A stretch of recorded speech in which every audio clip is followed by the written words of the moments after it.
Fala Disnéfilos, eu sou o Rafael Nunes e finalmente eu posso falar sobre esse filme aqui no canal. Eu tava bem ansioso pra assistir, bem empolgado pra trazer o vídeo pra vocês por aqui e eu vou explicar isso obviamente depois da vinheta. Antes eu preciso dar aqueles avisos de sempre. Deixa o like no vídeo se você gostar do conteúdo, tá bom? É muito importante pro YouTube entregar esse vídeo pra mais pessoas. Inscreva-se no canal caso seja novo por aqui. Se quiser ajudar o canal de outra forma, você pode também deixar um hype nesse vídeo. Tem a opção paga, a opção de graça. Das duas formas você me ajuda muito. Outra forma muito legal é deixando um valeu demais nos comentários. Se quiser ter acesso a conteúdo exclusivo e também ajudar o canal, você pode dar uma olhada no meu clube de membros. Lá tem alguns vlogs, tem reacts de trailers e outros conteúdos exclusivos, então dê uma olhada, tá bom? É super baratinho e é uma forma bem legal de vocês ajudarem o canal Disnéfilos. Convido vocês a me seguirem nas minhas outras redes sociais, é uma forma legal de vocês terem um contato mais próximo comigo e os links estão na descrição junto com o link da lojinha na Amazon do canal Disnéfilos, tá bom? Avisos dados, agora sim, vamos logo pro que interessa. Roda a vinheta. Final Destination Bloodlines, ou Premonição 6 Laços de Sangue. Sexto filme da franquia Premonição, nesse caso aqui dirigido por Zach Lipovsky e Adam B. Stein. Diretores curiosos, eu não conhecia tão profundamente assim o trabalho deles. Uma curiosidade, eu conhecia um filme anterior desses dois diretores, antes desse filme aqui, que é o live action de Kim Possible, lançado em 2019. Nunca imaginei que os diretores de Kim Possible iriam dirigir um filme Premonição um dia. Curioso que o nome de um desses diretores parece nome daqueles vilões genéricos de quadrinhos russos, né? E que por acaso é médico que faz lipoaspiração, né? Zach Lipovsky.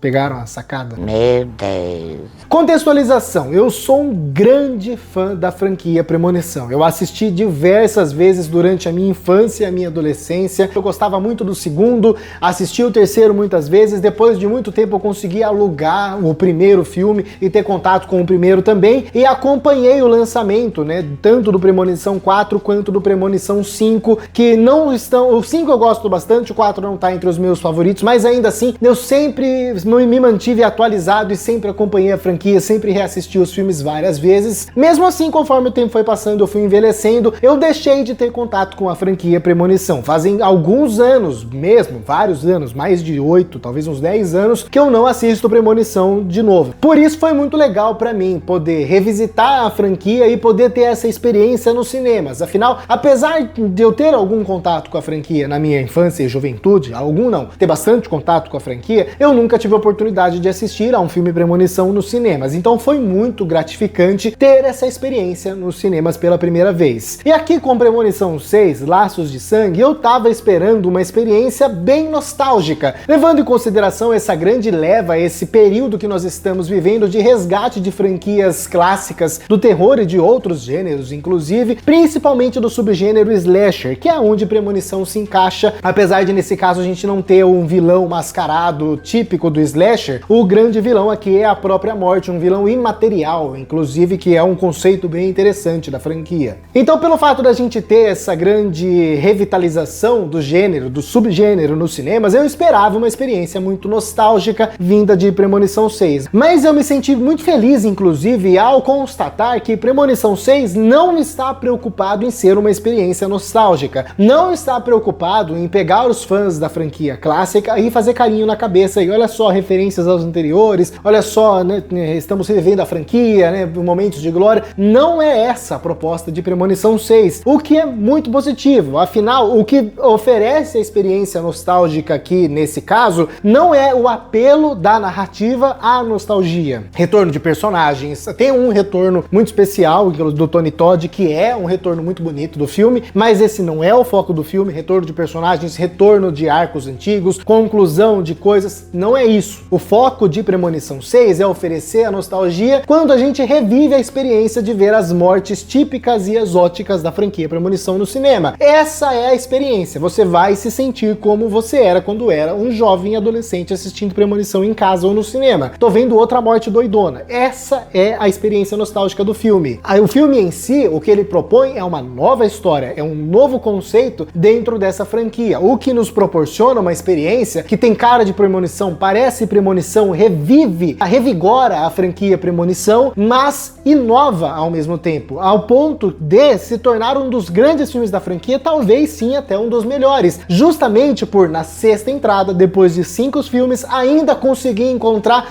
novos caminhos de nos levar a esse tipo de experiência de mortes exóticas da franquia. Então, é sim, um típico filme de premonição, uma típica experiência da franquia, mas tem novidade suficiente. O filme respeita elementos que já haviam sido estabelecidos nos longas anteriores da franquia, traz esses elementos para dentro da sua trama, estabelece dentro daquele micro-universo com aqueles personagens, o que é muito bom, mas a partir do momento que ele incorpora a sua narrativa essa trama de relações familiares, né, existe toda aquela questão de uma pessoa no passado acabou tendo a premonição, enganando a morte, e essa pessoa não morreu, então a morte precisa buscar ela, e pelo fato dela não ter morrido, ela deu luz, né, ela deu vida a pessoas que não deveriam existir. Então aqui encontra-se a nossa novidade dentro da franquia, que é, essas pessoas não deveriam existir porque quem deu vida a elas tinha que ter morrido. Então a morte não só vai buscar aquela pessoa que tinha que ter morrido, ela vai buscar toda a sua descendência também, e isso gera uma dinâmica muito interessante, muito diferente de tudo aquilo que a gente já tinha visto na franquia. E a gente já viu eles tentando descobrir as regras e tentando vencer a morte, a gente já viu diversas formas de tentar burlar essa regra, como tentando se matar e nascer de novo, né, e ser ressuscitado, enfim. Então o filme leva em consideração que esse tipo de coisa já aconteceu. Mesmo só aquele caso do típico, vamos tentar evitar a morte de várias pessoas, então são apenas vários ciclos de tentativa de evitar a morte. Tudo isso a gente já viu, e é muito legal você ver como o filme consegue misturar as duas coisas, essa coisa da experiência típica de premonição, de tentar evitar a morte, de termos aquela morte clássica, ao mesmo tempo que existe toda essa dinâmica familiar, que além de dar esse frescor de novidade pro filme, também serve para aprofundar e nos aproximar dos personagens. Afinal, a partir do momento que o filme gasta mais tempo para nos apresentar quem são esses personagens, desenvolver as suas relações, desenvolver os seus arcos, isso faz com que a gente se afeiçoe mais àqueles personagens, torça mais por eles e se importe mais para que cada uma daquelas mortes nos impacte mais. Então sempre que alguém começa a correr perigo, a gente se importa. Não é com todo mundo, o que eu também considero um ponto positivo. Afinal, para a experiência de premonição ser uma experiência que eu considero completa, digamos assim, o filme também precisa nos apresentar personagens morríveis, ou seja, aqueles personagens que a gente não se importa ou às vezes até torce pela morte, para que quando o momento aconteça, a gente vibre, comemore. E isso também tem no filme. Então existe as duas coisas com muito equilíbrio. Existe o bom desenvolvimento de personagens, existe o fato da gente se importar com eles, da gente torcer para que eles vençam, da gente se envolver emocionalmente com os seus dramas ali na hora de fugir da morte, mas existe também a experiência satisfatória de ver cada uma das mortes loucas que o filme nos propõe. O filme tem boas mortes, os dois diretores, na verdade, sabem construir esses momentos de tensão, digamos assim, né? Cada uma das mortes é bem montadinha, a cena de abertura é uma boa cena,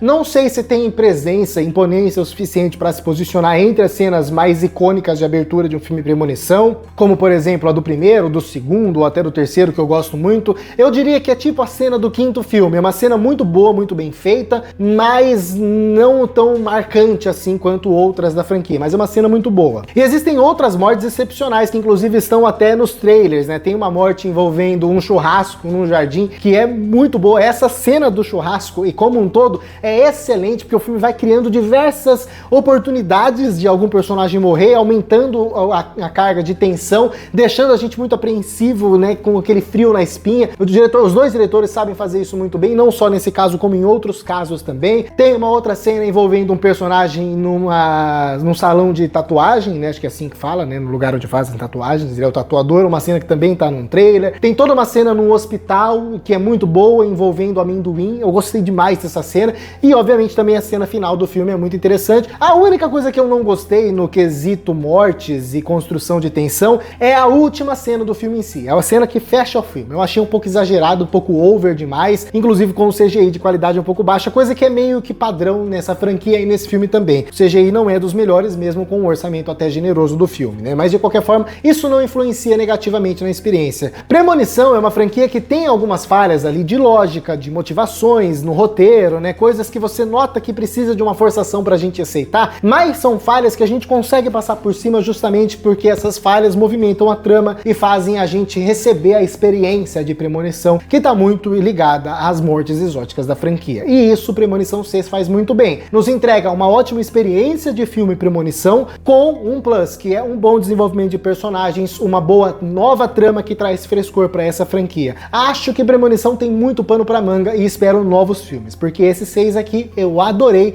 e se posiciona entre os melhores da franquia, sim, pode até ser que seja o melhor, hein? Mas essa é a minha opinião a respeito de Premonição 6, Laços de Sangue. Quero saber a opinião de vocês aí. Assistiram, não assistiram, gostaram, não gostaram? Comentem aqui embaixo, vocês sabem, eu sempre leio os comentários de vocês, sempre respondo todos os que eu considero relevantes, então comentem, tá bom? Não se esqueça de todos aqueles avisos que eu dei lá no começo do vídeo, se inscrever no canal, deixar o like, minhas outras redes sociais, tudo aquilo, tá bom? E fique comigo no canal de Cinéfilos, eu vou deixar como recomendação outros 2 vídeos aqui, um sobre Until Dawn, também um filme de terror, pra vocês darem uma olhada, e o outro é sobre A Mulher no Jardim, outro filme de terror. Então, filmes de terror aqui, tá bom? Muito obrigado a você que assistiu a mais esse vídeo até o final. Até a próxima e falou!